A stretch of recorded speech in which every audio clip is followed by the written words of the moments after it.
A queixa. Olá, espero que você esteja bem. Nós estamos aqui para darmos início ao estudo do livro de Abacuque. Hoje, Abacuque, capítulo 1. Mas antes é necessário que eu faça 3 pedidos. O primeiro pedido é para que você não apenas curta, mas compartilhe esse estudo com outras pessoas, para que outras pessoas venham ser abençoadas, edificadas. O segundo pedido é para que você adquira a Bíblia 365, porque através dela você vai ler um trecho do Antigo Testamento, um trecho do Novo Testamento, um trecho de Salmos e um trecho de Provérbios. Com isso, o desejo do nosso coração é que você venha ler a Bíblia toda em um ano. Então aceite esse desafio, porque certamente você será abençoado. E o terceiro pedido é para que você participe de pelo menos um dos estudos que nós disponibilizamos ali na igreja. Então temos estudos às segundas, às quartas, às quintas, aos domingos. São dias diferentes, horários diferentes, temas diferentes. E com isso, o nosso desejo é de alguma forma te alcançar para que você venha adquirir mais conhecimento de Deus. Então aceite esse desafio e venha participar de pelo menos um dos estudos. Você pode ver ali no nosso estudo no nosso estudo no YouTube, os dias, horários e temas dos estudos, ou então na nossa página no Instagram, na agenda da semana. Então venha fazer parte de pelo menos um dos estudos, porque certamente você será abençoado, vai adquirir mais conhecimento do Senhor. Depois desses pedidos, vamos para o texto de hoje, Abacuque, capítulo 1, e eu quero compartilhar 2 versículos, que são os versículos 12 e 13. Diz assim o texto bíblico: Senhor, Tu não és desde a eternidade? Meu Deus, meu santo, Tu não morrerás. Senhor, Tu designaste essa nação para executar juízo, ó rocha, determinaste que ela aplicasse castigo. Teus olhos são tão puros que não suportam ver o mal. Não podes tolerar a maldade. Então, por que toleras os perversos? Por que ficas calado enquanto os ímpios devoram os que são mais justos que eles? Nós percebemos aqui perguntas do profeta Abacuque de não entender a ação de Deus. Mas antes de entrar no texto, eu quero compartilhar um pouquinho a respeito do livro em si. Portanto, Abacuque era contemporâneo do profeta Jeremias e do profeta Ezequiel. Eles eram contemporâneos, Daniel também. Profetas contemporâneos existiram, viveram no mesmo período e assistiram à queda de Judá, Reino do Sul. Então ali, como nós já falamos nos estudos anteriores dos profetas menores, temos falado constantemente a respeito da divisão do Reino de Israel. Então o Reino de Israel foi dividido em 2, Reino do Norte, Reino do Sul. Reino do Norte, capital Samaria, Reino do Sul, capital Jerusalém. Isso ocorreu após a morte do rei Salomão, no reinado do seu filho Roboão. Jeroboão se tornou rei no Reino do Norte, cuja capital é Samaria. Roboão, filho de Salomão, se torna rei no Reino do Sul, capital Jerusalém. E a partir daí, o Reino do Norte foi levado para o exílio assírio, e vimos isso aqui ao longo do estudo dos profetas, chamados profetas menores, quando o Reino do Norte foi levado para o exílio assírio no ano 722, 721 a.C. Agora Abacuque, é escrito, muito provavelmente, entre os anos, os estudiosos vão falar que foi escrito, esse texto de Abacuque foi escrito entre os anos 612 e 605, e o que aconteceu de fato para nós entendermos, no ano 612, a Assíria cai diante da Babilônia, e no ano 609, o rei Josias, ele é morto numa guerra quando o Egito tentava socorrer a Assíria, e o rei Josias tentou impedir essa ida do exército do Egito para Nínive para socorrer a Assíria. E diante disso, o Reino do Sul ficou sob domínio do ano 609 até o ano 598, ficou sob o domínio do Egito.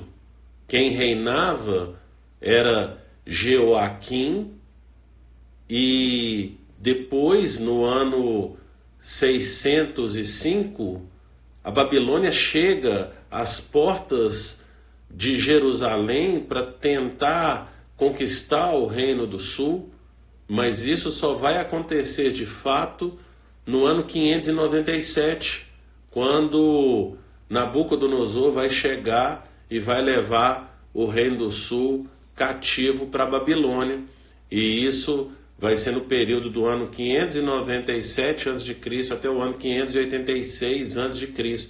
Ano 586, a Babilônia vem e destrói Jerusalém, destrói o Templo de Salomão, destrói os muros de Jerusalém e leva o restante do povo cativo. E a gente percebe essa descrição do que aconteceu nessa queda de Jerusalém pelos profetas Jeremias, Ezequiel e Daniel. Daniel já sendo levado para a Babilônia por Nabucodonosor. Diante disso, o profeta Abacuque, que está prestes a ver essa queda de Jerusalém, começa a questionar o Senhor.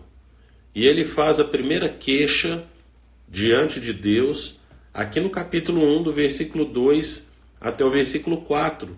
E o Senhor responde a essa queixa de Abacuque do versículo 5 até o versículo 11.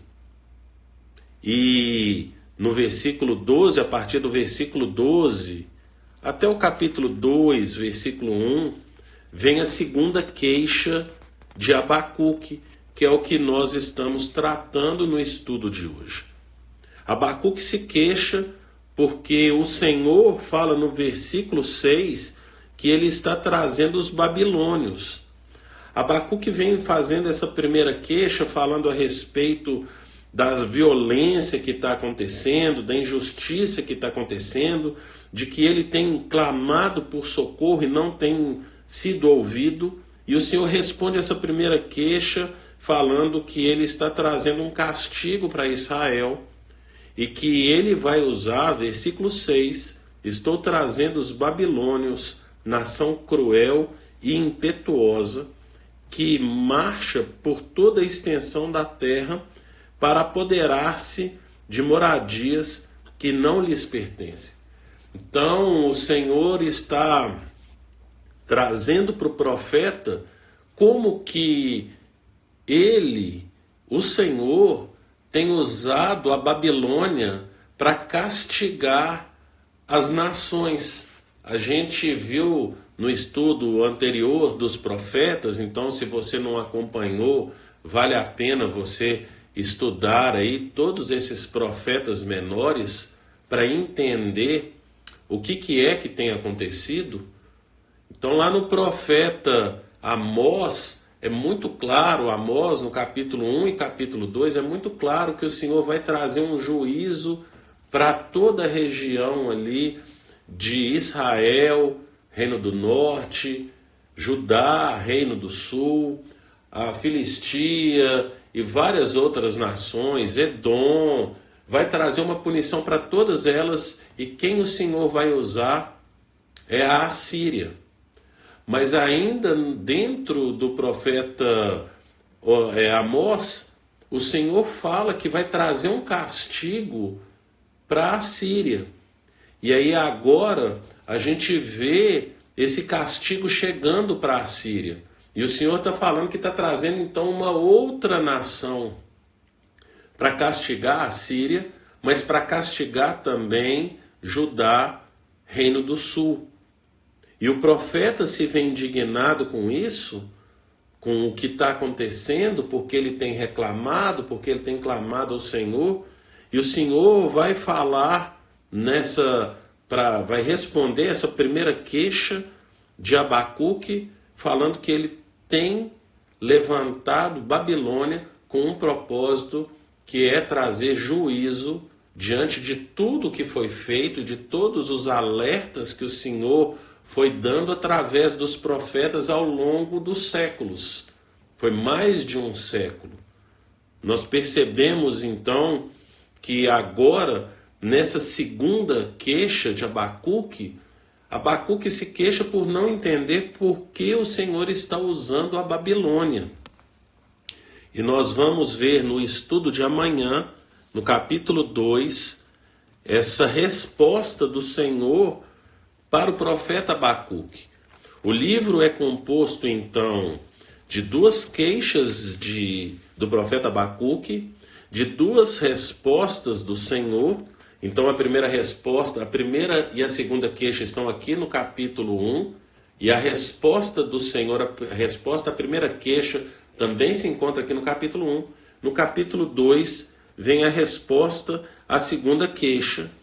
E no capítulo 3, que termina o profeta Abacuque, são 3 capítulos, no capítulo 3 nós veremos a oração do profeta Abacuque. Para nós trazermos para o nosso dia, já falamos aqui em outros estudos, citando Calbart, um teólogo suíço que foi fundamental para a igreja cristã no pós-Segunda Guerra Mundial. Ele já era teólogo antes da Segunda Guerra Mundial, mas ele teve a sua teologia mudada e passou a olhar as circunstâncias de guerra com um outro olhar. E ele fala que é necessário que a gente leia a Bíblia com uma mão e o jornal na outra mão, para que a gente entenda o agir de Deus, trazendo para os nossos dias e pegando essa fala do teólogo Calbart. Nós precisamos ler a Bíblia com uma mão, numa mão termos a Bíblia e na outra mão termos o jornal, para que a gente entenda o que temos feito de errado e como que o Senhor tratou o pecado no passado, porque da mesma forma como o Senhor tratou no passado, Ele vai nos tratar nos nossos dias. Apóstolo Paulo, em Romanos capítulo 15, versículo 4, diz que tudo que foi escrito para nos ensinar e produzir em nós esperança. Muitas vezes nós não entendemos por que o Senhor age da forma como age. Como que o Senhor agiu na vida de José, como que o Senhor agiu na vida de Jó, mas nós percebemos que a intenção do Senhor é trazer transformação, no caso de José e no caso de Jó, e uma mudança no relacionamento com o Senhor. Portanto, quando nós olhamos para os nossos dias e percebemos coisas que não agradam o Senhor acontecendo nos nossos dias, nós levantamos um clamor, assim como o profeta Abacuque fez, e que está descrito ali então, aqui no capítulo 1, do versículo 2 até o versículo 4, e o Senhor nos responde que trará juízo diante das calamidades que estão acontecendo. Assim como o Senhor tratou com várias nações, e você pode verificar isso no capítulo 1 e capítulo 2, lá do profeta Amós, o Senhor trata com todas as nações diante da injustiça. Nós, como servos do Senhor, temos esse papel de clamarmos, de nos levantarmos, sermos uma voz contra a impiedade, contra a injustiça. Mas precisamos também entender o que o Senhor fala conosco e espera de nós, o povo dele, seu povo. Pense nisso e que o Senhor te abençoe.